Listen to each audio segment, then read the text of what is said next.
ओम नमः शिवाय। जय बजरंग बली हनुमान।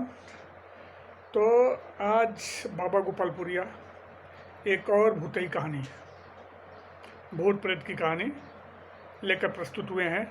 यह जो कहानी है ना, वो बुढ़वा की है। बुढ़वा आप समझते होंगे, ये भी एक प्रकार के भूत होते हैं। और बुढ़वा वो व्यक्ति या प्राणी बनता है ना जो पानी में डूब के मरता है, जिसकी अकाल मृत्यु हो जाती है पानी में डूबने से, तो वो बुढ़वा बनते हैं। तो अब आइए मैं ये कहानी शुरू करता हूँ। और ये कहानी जो है ना, इसकी सत्यता आप इसी से समझ लीजिए कि यह कहानी मैं उसी व्यक्ति से सुन रखी है जिसको उस बुढ़वाओं ने कीचड़ यानी एक तालाब में बहुत सारी मिट्टी थी, उसमें धंस दिया था। तो अब और उनकी तबीयत भी ख़राब हो गई थी। तो अब ज़्यादा न करते हुए मैं सीधे कहानी पे ही आ जाता हूँ। तो जैसा कि आप जानते हैं कि भूत भी कई प्रकार के होते हैं। तो आज की ये जो कहानी है वो बुढ़वाओं के बारे में है। तो जैसे मैंने कहा कि जब कोई व्यक्ति पानी में डूब कर मरता है तो वो बुढ़वा बन जाता है। तो लेकिन एक चीज़ है, ये जो बुढ़वा होते हैं ना, इनका जो बस चलता है ना, मतलब शक्ति काम करती है, वो ज़्यादातर पानी में ही करती है। और ऐसा इतना मतलब पानी होना चाहिए कि आदमी उसमें डूब जाए। नहीं तो क्या होता है ना, कम पानी होता है ना तो ये लड़ते उड़ते हैं लेकिन ढांस नहीं पाते, डुबा नहीं पाते हैं।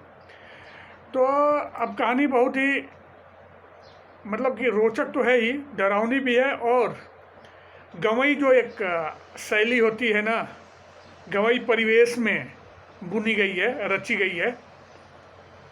तो हमारे तरफ जब गाँव में खटिया जो होता है ना, खटिया, उसमें बहुत सारे खटमल पड़ जाते हैं।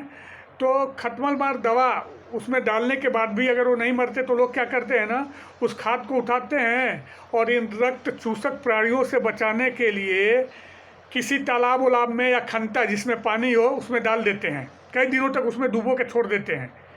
जब वो खटमली खाद जो होती है ना, दो तीन दिन तक उस पानी में डूबी रहती है ना, तो ये जो खटमल होते हैं ना, या तो डूब के मर जाते हैं या अपना रास्ता नाप लेते हैं। तो एक बार की बात है कि हमारे गांव के एक पंडित जी, अभी नाम लेना उचित नहीं है, वो एक गड्ढे में अपनी बसखत यानी बांस की जो खाद थी वैसे ही खटमल से बचाने के लिए डाल के आए थे। और वो जो गड्ढा था ना जिसमें वो खाद को डाले थे, वो ना प्राकृतिक नहीं था, वो ऐसे ही ना वो लोग चिमनी, वो ईंट बनाने के लिए ना मिट्टी खोद के जो ईंट बनाते हैं, तो इसके वजह से वो गड्ढा बन गया था। तो उसमें डाल के आए थे। अब देखिए, बरसात का जो मौसम था ना, अभी वो शुरुआत ही हुआ था, लेकिन उस गड्ढे में ना जांग भर पानी या कमर तक समझिए पानी मतलब भर गया था। और ये जो गड्ढा है ना, अभी तो खेत बन गया है, मतलब जहाँ था ना वहाँ बगल में एक बगीचा है। और बगीचे में ना बहुत सारी झाड़ियाँ हैं, और वो झाड़ियों के होने से वो बगीचा भी ना भयावह हो जाता है। और शाम को ना, उस समय की बात है जब वो खनता था, तो शाम को ना वो खनता और वो बगीचा पूरा भयावह लगते थे एकदम से, क्योंकि ना वहाँ मूंज और बहुत सारे खरपतवार पूरे ढक लेते थे उस तालाब को, उस गड्ढे को भी, उस खनते को भी। तो 2-3 दिन के बाद वे पंडित जी क्या किए कि अपनी खाद लाने के लिए, बसखत लाने के लिए उस गड्ढे की ओर बढ़े। शाम के लगभग 5-6 बजे रहे थे। ये क्या किए कि गाय वाय को चारा पानी देने के बाद और फिर गए थे वो खाद लाने के लिए। अब सुनिए, उस समय क्या हुआ था कि बहुत सारे जो चरवाए थे ना, अपने गाय बैलों को, मवेशियों को लेके वापस आ रहे थे।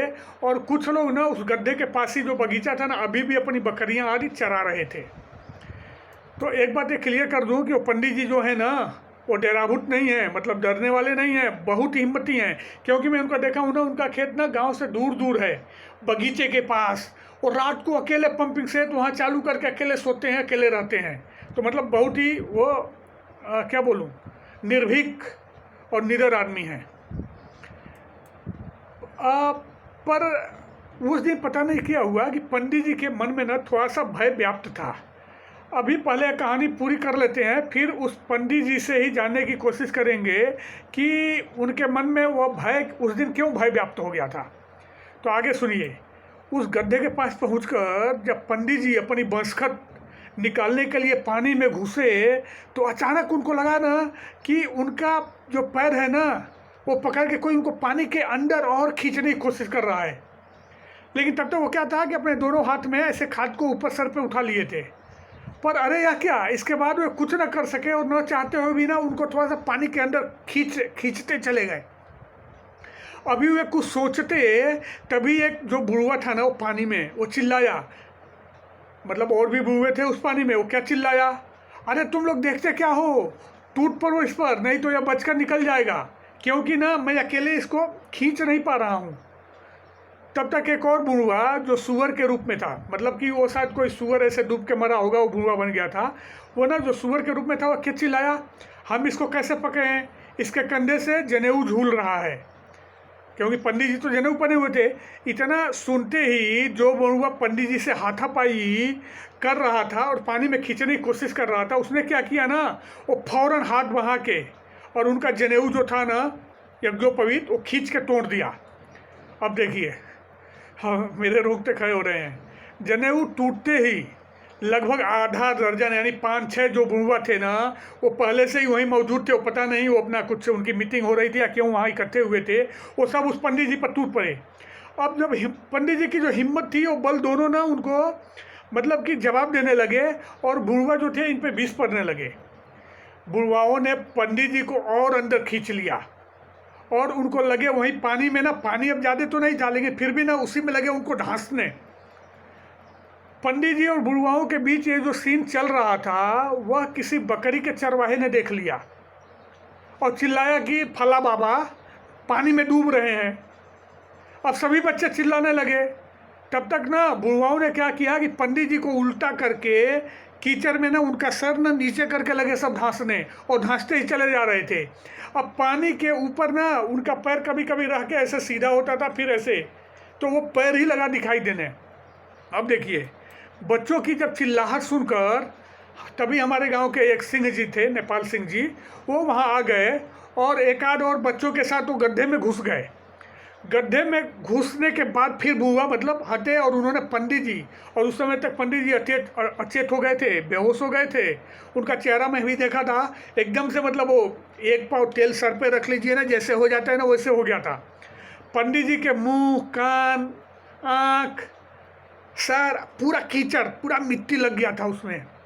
अब तक आलम यह था कि लगभग हमारा आधा गांव, क्योंकि पूरा खबर फैल गई गांव में, उस गड्ढे के पास जमा हो गया था।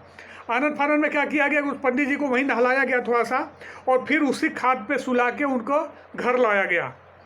कुछ लोगों को लग रहा था कि पंडित जी की तबीयत ज़्यादा ही खराब है, लेकिन उनकी सांसें उससे चल रही थी। तो फिर ना एक डॉक्टर को बुलाया गया प्राथमिक स्वास्थ्य केंद्र से, और उसने पंडित जी का इलाज शुरू किया, कुछ दवाएं दी।